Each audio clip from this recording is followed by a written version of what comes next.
Good morning, everybody. It's a beautiful sunny day outside, and I have an appointment this morning to have my nails done, a pedicure and a manicure, and a massage. So it's a bit of a me day today. But before I go, I've got the jug on. Keith's not feeling too well today. He's got a bit of a cold, so he's in bed.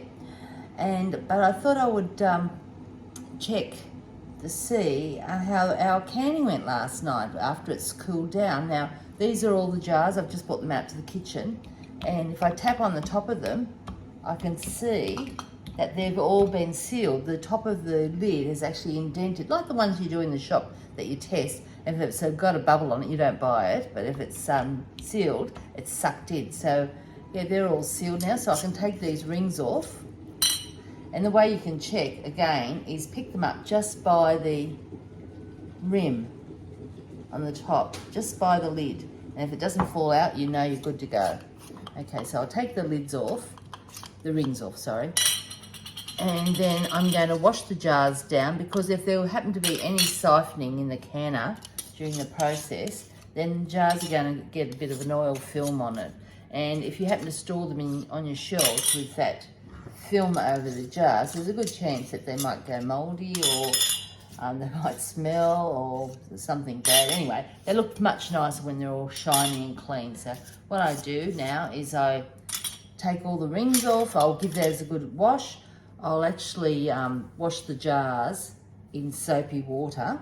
But you can see they're the ones with the blade steak and the onions. It's made its own juice. You can see that's in there.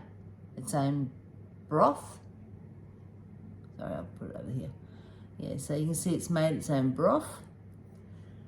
Let's see another one. And some of them had some fat in it, so you can see the fat settle to the top, but that's perfectly good. Yeah, there's onions in there, so that's going, oh, they smell really nice. Yeah, this one here's got a little bit of fat set on top, and that's fine. You don't want a lot of fat, but you can have a little bit. So here's another one of the beef and onions.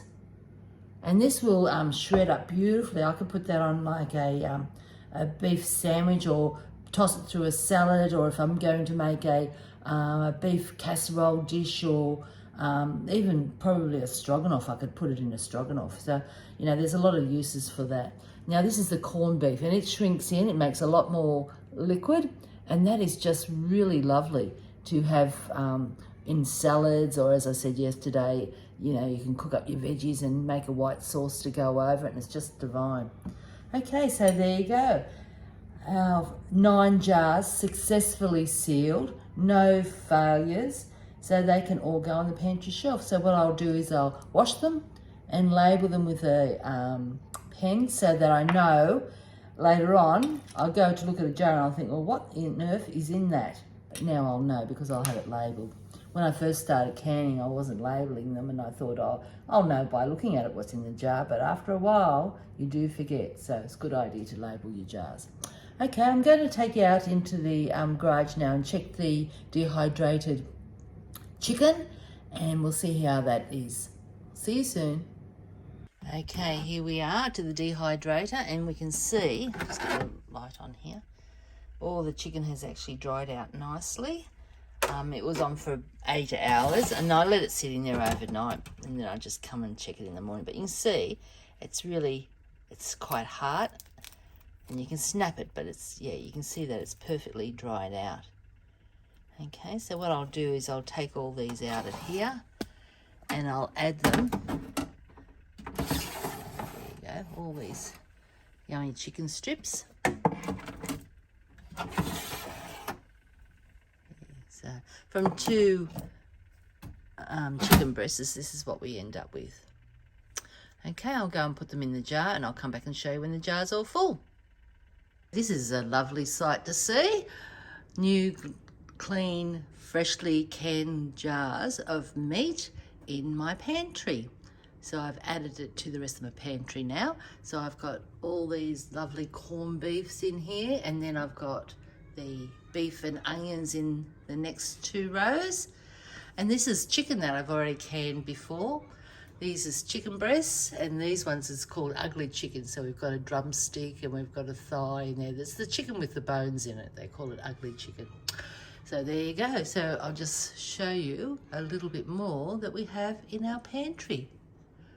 All our pressure canning and water bath canning so far, and some dehydrating down the bottom. And there is Daisy's chicken, so she'll be very happy with that. She has another supply that would last her about a month, I think.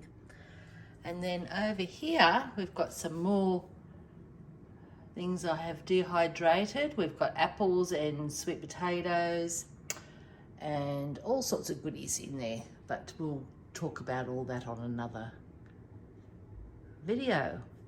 Okay, so have a lovely day, everybody, and whatever you do, enjoy it.